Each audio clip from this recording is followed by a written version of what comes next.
2022 Virtual Trustee Forum.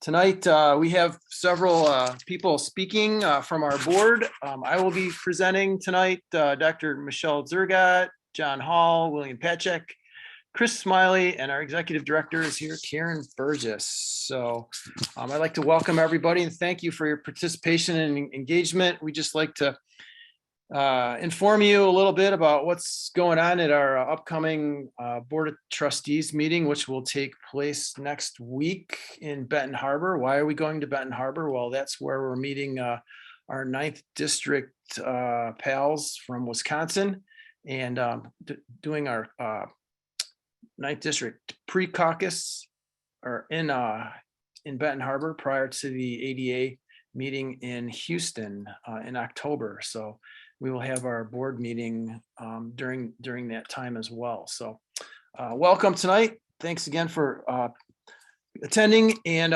please mute your microphones now if you're, and then when you're speaking or have a question, you can unmute. Feel free to put your question, or if you want to comment in your chat or raise your hand, we'll try and keep track of that and call on you as we go here. So our first agenda item tonight is to talk about, we have a generative discussion that we're going to be having about health equity, and Dr. Chris Smiley is going to talk about that. Take it away, Chris. Thank you so much, Vince, and welcome everybody. I'm going to speak to you a little bit about our generative discussion that we're going to be having. And I want you to think about our generative discussions as almost pre-gaming for our trustee meeting, because we're going to be meeting Thursday night as we do prior to our board meetings, where we have a presentation on a topic that helps to set the tone for our meetings. And this meeting, we're going to have a presentation by Dr. Jane Grover. Many of you would remember Jane. She was a proud member of the Board of Trustees of the Michigan Dental Association from Jackson, and she headed up an FQHC in the Battle Creek area. Currently, Jane is one of our employees at the ADA, where she's the director of the Council on Advocacy for Access Advocacy for Access and Prevention. So now we're going to talk about health equity, and that's really a topic that's kind of been overarching for the past few years.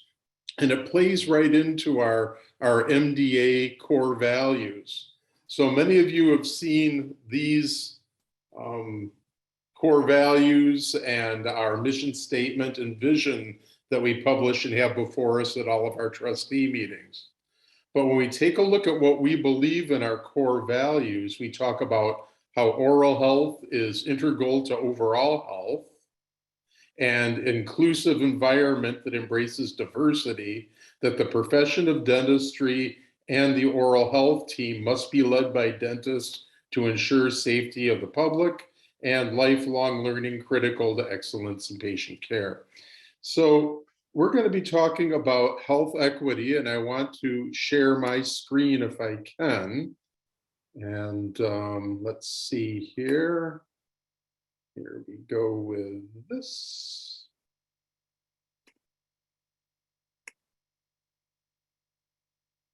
Okay, can everybody see that? Yes. Okay, great.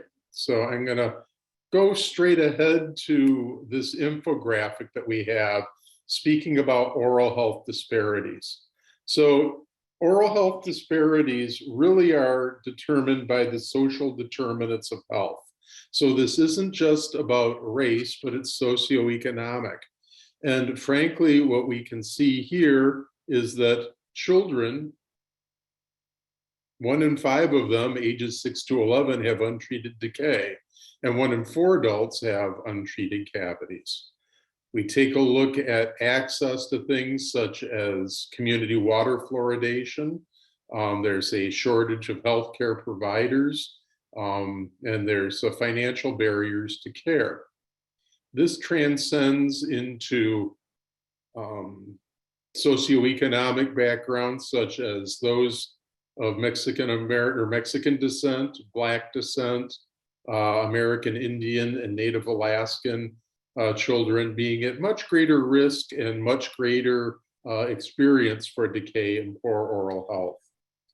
So we also will be discussing an article that was written by Francisco Ramos Gomez. Dr. Ramos Gomez is a professor at UCLA. He's also authored an article since then that we published in the journal about early childhood caries. But the key thing here is to take a look at how they addressed in California at UCLA a project for objectives that included positioning children's oral health as an issue of social justice, health equity, and human rights. So with health equity, what we see is many different groups that we may traditionally refer to as underserved, who have a difficulty accessing care, who underutilize services, have a provider community that may not represent them. It's interesting to note in an upcoming article that will be published in the journal that the deaf community has all sorts of issues with accessing oral health literacy, and therefore has decreased oral health care and decreased access. So we're going to be taking a look at health equity, how we can improve the oral health for the people of Michigan, and pathways that we might look at to improve access that improves oral health care for our entire community in Michigan. So that's what our agenda is going to be on health equity. Vince, I'll turn it back over to you, and if there are any people that have any questions. I see there's one person in the chat. Oh, it's just Michelle saying if you have a question, please ask it. Sue Karen, the social services of the state do not respond to dentist complaints of neglect unless the child's face is swollen. Anybody want to take that one? I think that's just good information to Yeah. have. It sounds like Sue, as a pediatric dentist, may have made a complaint or been concerned about a child and didn't get anywhere with it. Nope. That's too bad. Any other questions or comments? Chris, that was an awesome introduction to our meeting coming up. I'm excited to talk about those different articles that we're going to be looking at and having Jane Grover talk to us as well. So thank you. Next on the list, we have John Hall, who's going to talk about our Mda Vision Statement. Take it away, John. Vince, I'm so sorry, but I did not know that I was going to be speaking about the Mda Vision Statement. Oh, well, you know what? I just happen to have it right on my screen, and I'm going to share it and we'll talk about it. Thank you. I'm so sorry. No, you're good. Everybody see that? All right.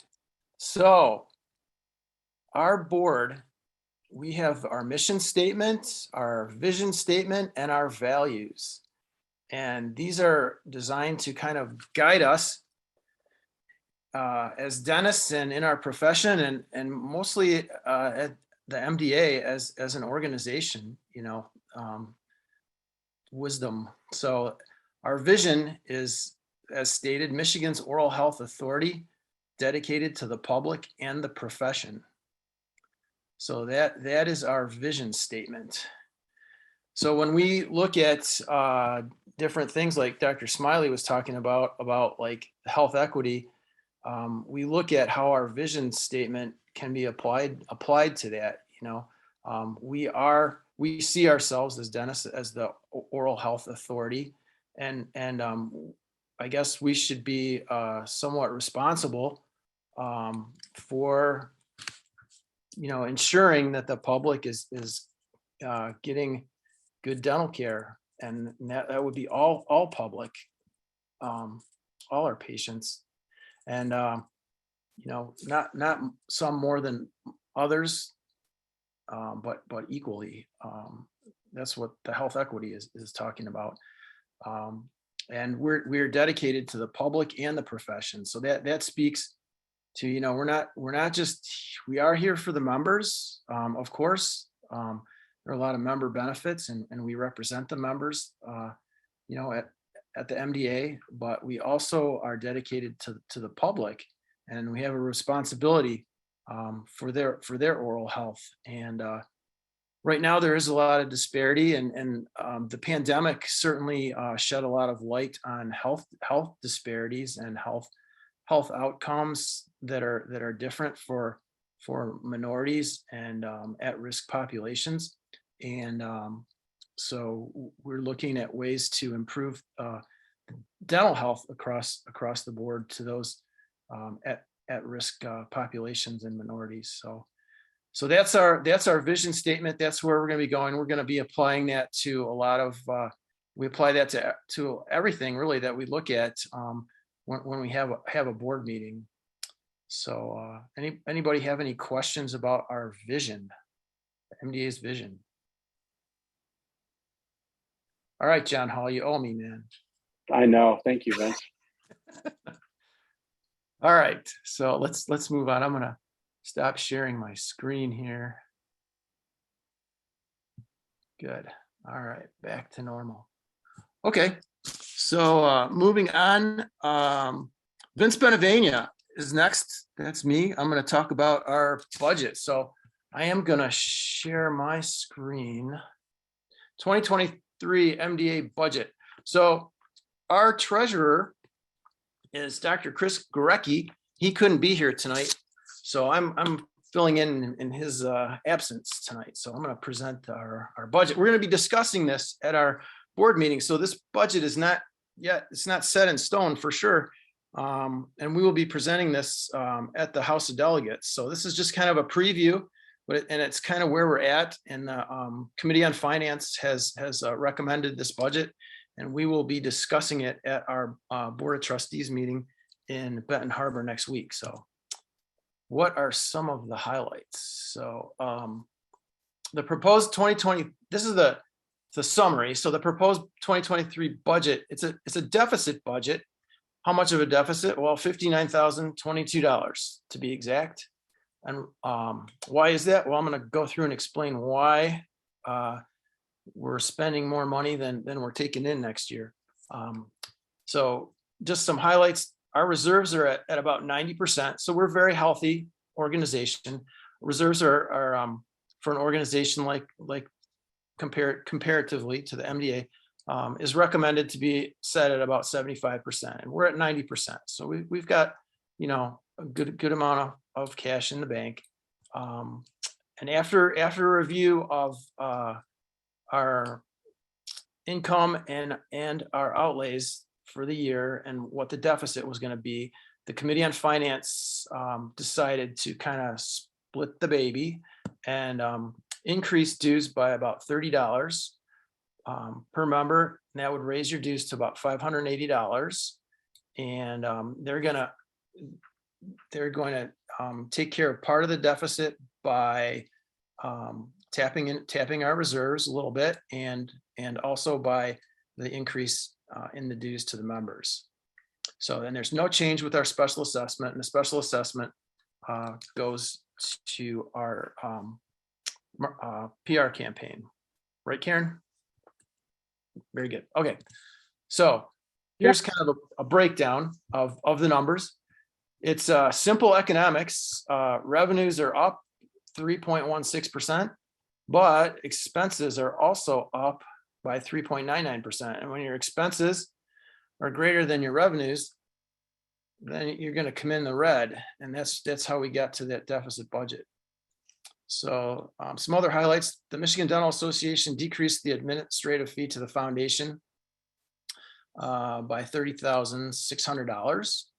The MDA decreased the overhead expenses charged to the foundation from $22,500 to $5,000. We increased our investment income by $60,000. MDA salaries are budgeted to increase, I can't read that because it's blocked out by Karen's face, 4%. And The MDA added one full-time employee at the cost of $75,000. And why was that? Well, that was because that person is going to be focused on dental students and early career dentists. So that's where our market share is lacking in our young members. And so we thought it would be in our best interest to make a hire and have a dedicated employee to that demographic. So also health insurance costs will increase by 5%. MDA marketing budget is to increase for content development by $35,000. The general cost increases across most products and services. In addition to our member assistance program, it's going to cost us $15,000, and we upped the number of alternate delegates that we're taking this year to Houston to 12, and that's going to cost $4,000 each for that. So that is the budget synopsis. Anybody have any questions for me on the budget? I'm going to stop sharing here. Good. Any questions on the budget? Oh my, really? Wow. I thought I couldn't pull that off, but I did. All right, good. Thanks, everybody. Don't ever elect me for the treasurer, please. Next on the agenda, Dr. Michelle Zergat is going to talk. Michelle Zergat is going to talk to us. Hi. Hi, Michelle. All right. Can you, You're I gonna know talk this is to us odd. on I have to put my optional- phone around here. Optional It's not upside down. contributions on the due statement. All right. So I last time made a, I don't know what you want to call it, a nice little presentation. I don't even know what you call it. I'm just going to verbally do this one this time. Okay, the Committee on Finance reviewed requests from the MDA Foundation, Dental PAC of Michigan, and the Washtenaw District Dental Society to have its optional contributions remain on the MDA due statement for 2023. The MDA Board of Trustees requires that formal requests be submitted by the entities that wish to remain on the MDA due statements according to the following policy in our association policy manual. It's Resolution 7619. And it's resolved, I'm just going to paraphrase, the optional contributions on the MDA due statements are to be reviewed by the Committee on Finance annually with recommendation to the board at its fall meeting. Organizations that are currently on due statement and wish to be placed on the due statement, or those that would like the MDA to consider placing the entity on the due statement, must submit the request to the Committee on Finance prior to August 1st each year. The request must include the dollar amount and an explanation of why the entity should be placed on the due statement. Discussion was held regarding the merits of each of the organizations and their need to remain on the due statements. The MDA Foundation reported that its optional contribution on the due statement would remain at $65. The PAC reported that its optional contribution remained at $65, and that AdPAC's optional contribution would remain at $65. The Washtenaw District Dental Society has requested an increase to its optional donation to be $65, a $15 increase to support its scholarship fund. The MDAF administers this scholarship fund and is supportive of the inclusion of the due statement. The Committee on Finance believes that each of these entities should remain on the 2023 MDA due statement and recommends approval by the MDA Board of Trustees. And that is my report. Wow, Michelle, that was a lot. I know. Michelle helped me a great deal. Can you tell me if that optional contribution on the due statement for Oakland, is that going out on everybody's due statement or just Oakland's? I do not have anything regarding Oakland, just Washtenaw. Or Washington, I'm sorry. I would No. assume it's only going to go to the Washtenaw people. That's Is correct. that correct? Okay, All right, thank you. perfect. Because I mean, I like Washington, but I'm central, so I'm probably gonna keep my dollars, there. Good. Any questions for Michelle regarding the optional contribution on the due statement? I have I a see question, Sue Vince. Sue, yes. Yeah, why is Washtenaws had their scholarship for a while, and why are they going to the whole state for donations? Oh, they're not. It's only going to be on their due statement. Yeah, that was my Oh, it's gonna be question. on, Yeah, it's not. that's not only gonna gonna be on their due statement? Yes. Yeah. Okay, Yep. That's cool. Great. Any other questions? Good question. I like the way you think, Sue. It's just like me. All right. Next, we're gonna have, this is the big cool topic tonight that I was looking forward to. Dr. Bill Patrick is gonna talk about intraoral piercing and tooth gems and jewelry and tongue splitting. Wow, this is a Take it away, major Dr. topic of discussion. And anybody who desires to have it done, please raise your hand right now. Okay, no. Basically, what we need to do is last year at the ADA House, they passed some supplemental information onto through resolution on some changes they wish to have made in regards to oral piercing and tongue splitting and that type of nature. And we're just basically bringing our, through resolution, is we're bringing our books up to date according to what the ADA passed last year.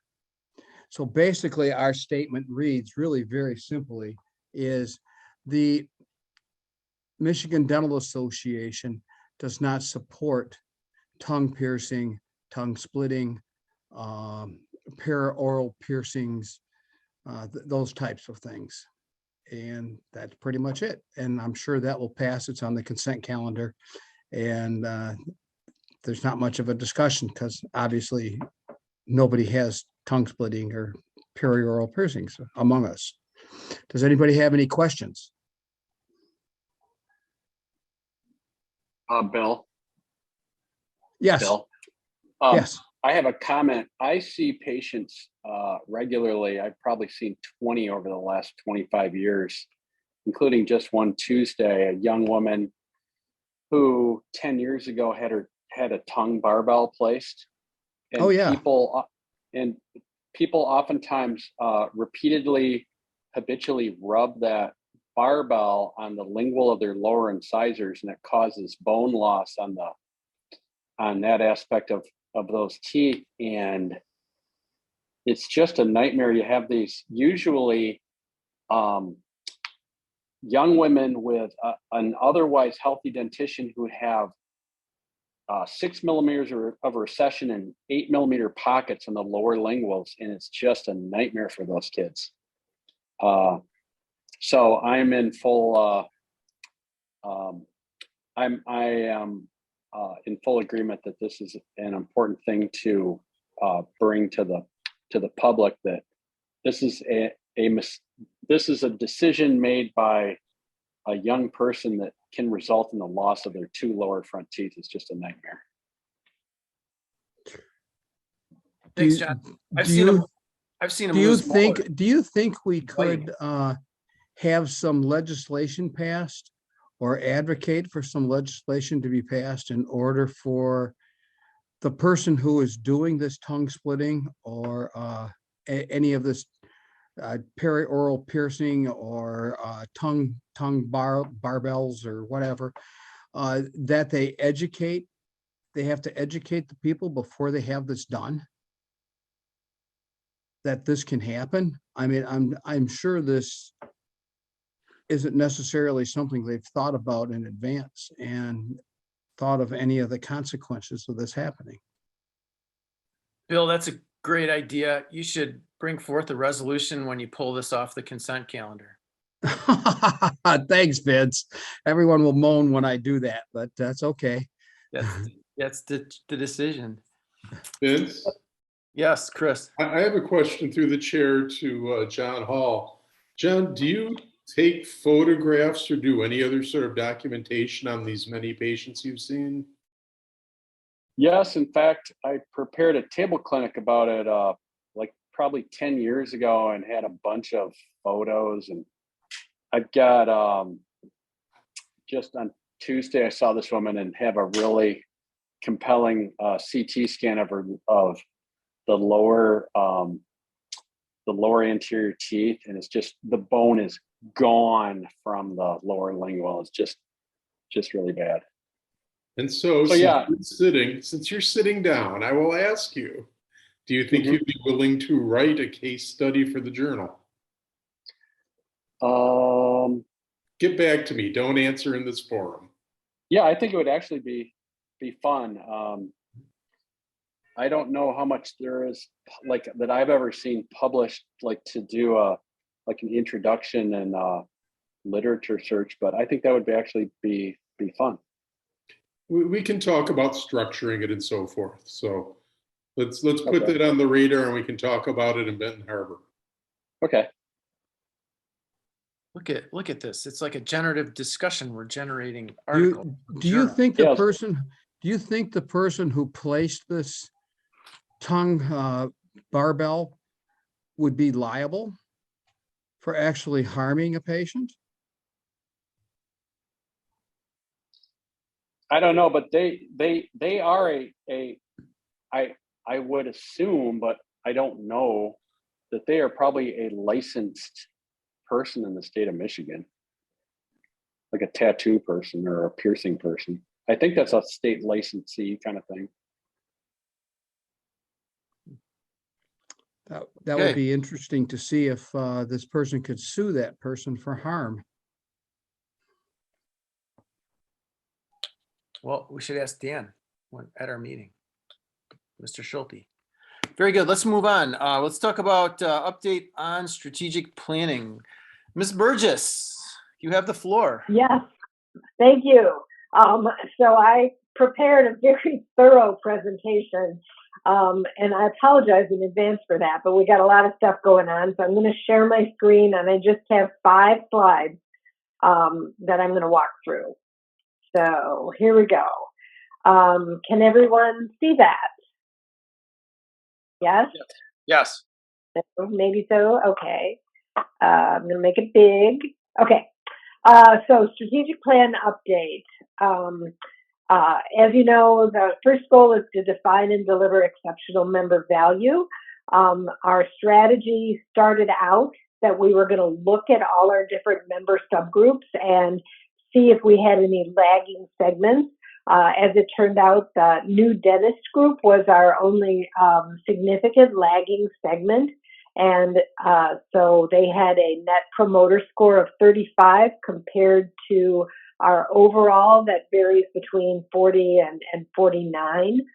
So looking at this, and for those who may not be familiar with net promoter score, if you ask people on a 1 to 10 scale how likely they are to recommend MDA membership to a friend or colleague, if they answer 9 or 10, they're considered a promoter.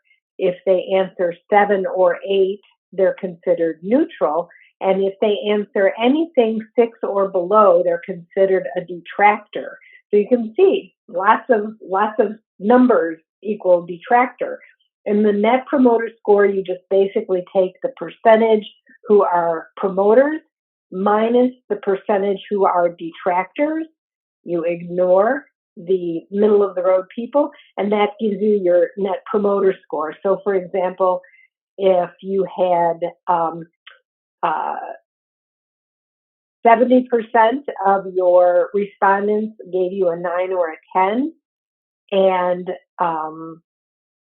30% gave you a 6 or below, and let's pretend that nobody gave you in the middle, that would be a net promoter score of 40. So we're looking to close that gap. So one of the things we're looking at is doing some research among these early career dentists and dental students that we're going to be completing that this fall. And that'll give us maybe a roadmap to increasing member value and thereby increasing their enthusiasm about membership. And then we're doing some other projects that are easy to do, such as creating a new dentist experience at the 2023 annual session and doing some budgeting for new dentists and women's CE in 2023. So that's our first strategic plan goal. On the second one, we're focusing on engaging and developing relationships with members. And the strategy is to enhance engagement through technology and develop analytics. So our main thing for that is the implementation of marketing and communications automation through a platform called SharpSpring.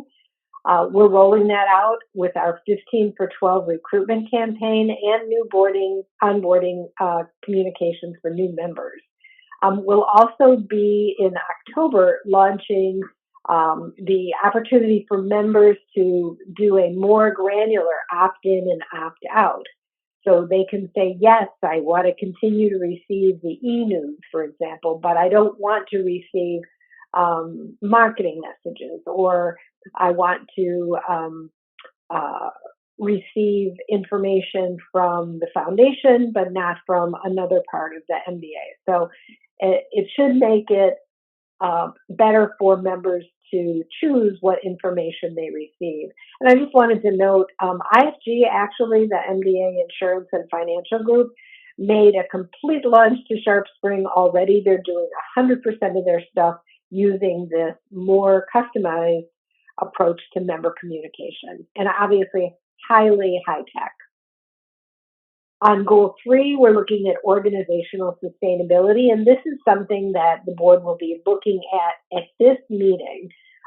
We want to evaluate our products and services.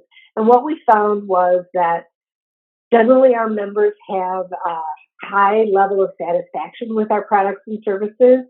We have identified some communications opportunities.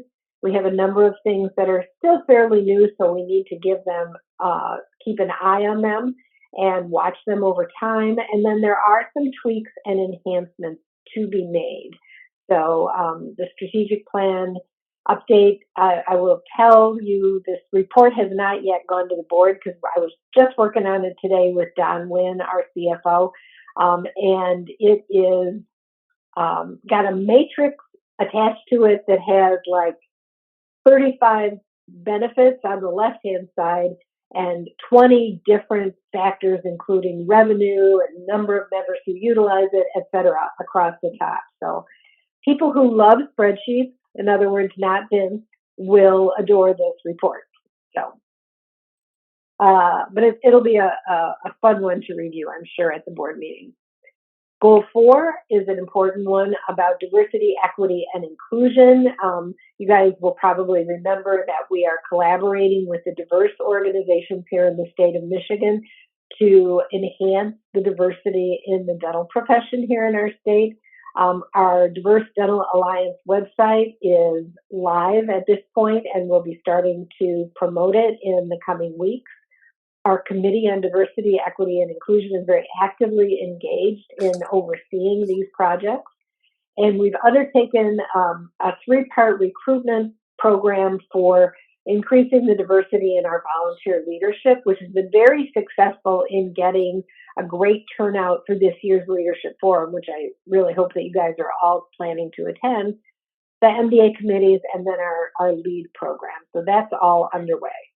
The good news is that our evaluation this year did show an increased diversity in committees and in the MDA House of Delegates comparing 2022 to 2021. Then the final one is our strategic plan, the goal of advocating effectively for the dental profession and the public's oral health. You can see the strategy on your screen. We have lots of meetings going on and 2 dentists who are interested in running for office. We also undertook that member communication marketing plan. We wanted to dramatically increase what our members knew about advocacy. And this just gives you some metrics associated with that.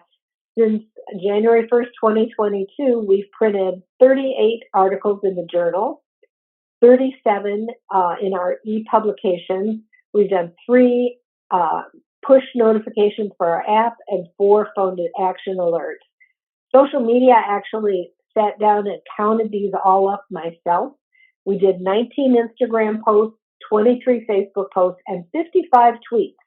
And we have about 6,000 Twitter followers, so FYI. We are planning to do a follow-up survey this fall around advocacy. You might recall our goal was to see an increase in the awareness level from 6 to 7 on a 10-point scale, and satisfaction from 3.6 to 4.0 on a 5-point scale. So we're doing a lot of measuring, but we're also seeing a lot of action, and hopefully we'll get the results we're looking for. So that's my update on the strategic plan. Thanks, Karen. That was awesome. Karen, I have one question. Sure. Could you go back to the first strategic plan and show that again? You mean the first strategic plan goal? Yes. Okay. Oh.